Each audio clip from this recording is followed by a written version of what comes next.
We'd receive orders, for example, to adulterate the news with pieces from the show A Current Affair, which was a tabloid TV show, often something with a political agenda associated with it. A Current Affair, for example, had an agenda to try to promote Clarence Thomas when he was nominated to the Supreme Court.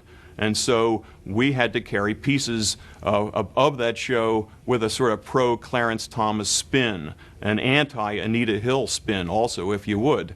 And we found out that in New York, they were also making even further edits in their newscast to try to make it even more blatant that they were trying to promote Clarence Thomas's appointment to the Supreme Court. We received orders, for example, to attack Ted Kennedy, who was a longtime opponent of Rupert Murdoch.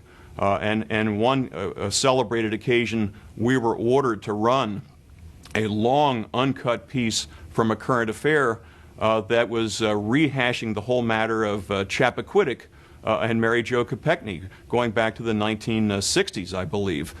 This had literally no news value whatsoever. It was something that was commissioned by the Australian mafia.